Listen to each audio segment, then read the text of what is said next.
Have you ever had a life-changing moment? You know, when life's good, you're in cruise control, and something happens and turns your life upside down, and you're in free fall. Well, I've had two life-changing moments in the last 10 years. The moment was last year, on August 14. I was cleaning leaves out of the gutter on my shed roof when I slipped backwards. I fell through the air for 6 feet, landing on my back. I was bleeding, I was in shock, and I'd given myself concussion. And I did this without even banging my head. 6 months later, I'm still dealing with the symptoms of that concussion, and I've just started rehab this week at the brain injury clinic. I haven't been able to work. I've had symptoms such as brain fog, blurred vision, slurred speech, and crying for no reason, just to name a few. When I was preparing my speech for today, I was thinking about what could I teach all the medical people in this room. I never went to uni, and now I've got a brain injury on top. But then I worked it out. I've got something valuable to offer. It's probably as valuable as all the years of study that you do. And you know what that is? It's insight. Insight allows me to understand what it's like for a patient, especially one with dementia or a brain injury. I know what it's like to feel lost, to not be able to find words, and to no longer be able to complete simple tasks or be in crowded spaces or in rooms with fluoro lights. I also spent 12 hours in the ED, laying on my back, hooked up to a drip, staring at a single white fluoro light, preventing me from being able to sleep. It was the day before the old nRAH was moving hospital, and everyone was really, really busy. I was tucked away in a corner where no one could see me, and I was really thirsty and felt dehydrated. No one came to me for several hours. I felt isolated and I felt anxious. If someone with dementia was in the same position, they probably would have walked out or hit someone. Luckily, I had my mobile phone on me, and I rang my mum. And she came in with a bottle of water, and I became calm again. So it's important that we understand what the patient experience is like for people to go through our hospitals. And I certainly realised the power of reassurance, how comforting it feels when someone regularly checks on you and lets you know what's going on. And I also learned that falling off a roof is probably not the most ideal way to gain insight. The other life-changing moment I've had was 8 years ago when my dad was diagnosed with Alzheimer's disease. Now, he was the nicest bloke to ever be put on this planet, and I really mean that. However, his dementia journey could only be described as a roller coaster ride, and he passed away early last year. His dementia started like many others, losing keys, getting lost, and having hallucinations. He then became agitated and violent, and my mum was no longer safe, so I had to move home. And I remember an incident where Dad grabbed a hammer and a screwdriver days in the old nRAH with 3 admissions through the ED, 29 days in Ward 18 at the REPAP, and 3 years in a nursing home. He also had over 20 code blacks, and he was posing to his bed for 3 days straight. Can you imagine what that amount of restraint must feel like?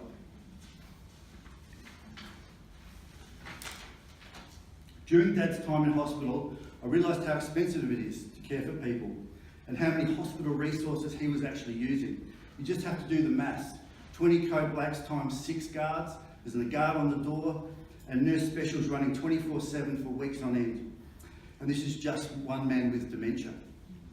I was told that if Dad kept getting code blacks, he was heading to Oakden. We'd heard the stories about Oakden, and it wasn't going to happen on my watch. Mum and I would take shifts guarding Dad to ensure that no one would trigger a code black. Every time there was a nurse shift change, we'd give them a crash course in dementia. Many of them knew very little. So how do we fix this? I believe it's training. There needs to be a more extensive component of training on cognitive impairment, as the nurse special can often be the least qualified person looking after the most dangerous person in the hospital. The DCHP program, which you'll hear about a little bit later on, is certainly a great step forward. So maybe we can come up with some new ideas and draw inspiration from children's hospitals. They have play therapists that entertain sick children during difficult procedures and help the families. Why can't we have these dementia champions on every ward in hospitals? Simply de-escalating agitation, being with the person and providing genuine care and kindness. There would be less code blacks. Nurses would be able to get their tasks done, and the level of stress would be relieved. Most importantly, thousands of dollars would be saved. During the last 8 years caring for Dad, I learned some really valuable life lessons. I learned about commitment, I learned about compassion, and I learned about the value of family. Sorry, jumped ahead. Family is the key to dealing with dementia and requires a team approach where partnerships are formed between the family and the medical team. Rather than blocking the family out, embrace them. Let them in, teach them. And tell them what they need to know and you will calm them. Dementia impacts on multiple people, not just the patient. So teamwork and transparency with the reporting will produce a much better outcome for all concerned. The family have the knowledge and the history of that person, and this is key to keeping the ward safe and efficient. Now this is a picture of Christmas Day in hospital. Dad had a migraine, and so my son and I, we had to sit on the floor just to gain eye contact with him. And we decided we'll shower him, put him in his best outfit, and just give him dignity. And we needed to do that before we could enjoy our own Christmas lunch with the rest of the family. This is Dad and I walking the hallways of the locked ward at the old nRAH. He would manically walk for up to 12 hours per day to get away from the bright lights and the beeping of the machines. It's no wonder people with dementia are all heading for the door, looking for a calmer environment. When my dad was transferred to Ward 18 at the rehab, he did something amazing. He walked over to a couch and he sat down. And he never manically walked again. He was on the same medications. The difference was the environment. Now this beautiful hospital here is now much more quieter. I've been through the ED and I'll guarantee you that the co-black statistics will come down.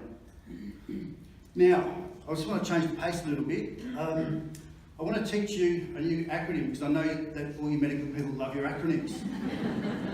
Now, you're very, very lucky because this is the shortest acronym in the world, and I invented it myself. And it's really easy to remember because there's only 2 letters. And the acronym is ED, empathy and dignity. Empathy and dignity. We need to understand how people feel before we can care for them. We need to get empathy and dignity back on the agenda.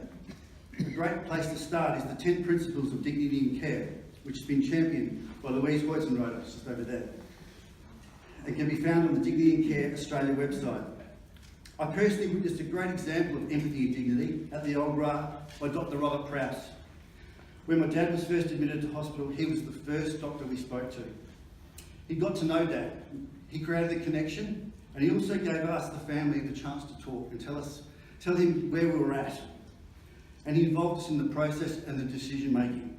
So he gave us great comfort, and I thank him for that.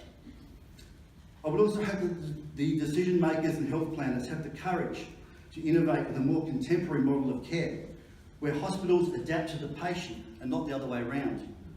A one-size-fits-all model of care does not work because the lights, the sounds, and the routines of the hospital often trigger the patient with cognitive impairment. We live in a customised world where I can buy a Big Mac from McDonald's and remove or add anything at the touch of a button. I can have the hamburger I want. We need this level of flexibility and consumer experience in our hospitals. The patient's wellbeing should always be at the forefront of every decision. Things like wake-up times, shower times, meal times, music, and even how gradually we turn the lights on in the morning should all be considerations.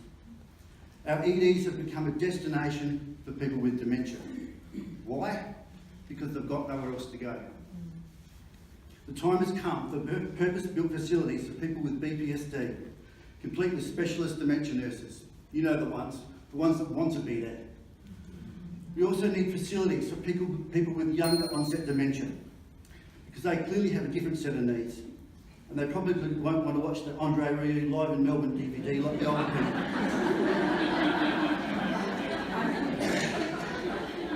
While I was in the caring role, I found the need for an online support group, so I created my own, Dementia Down Under.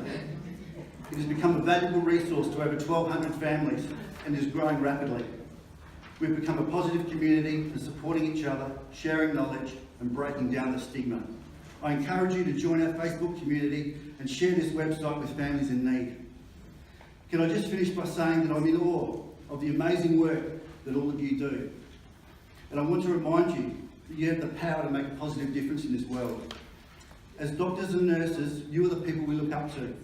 You are the people that calm us when we're anxious and unwell.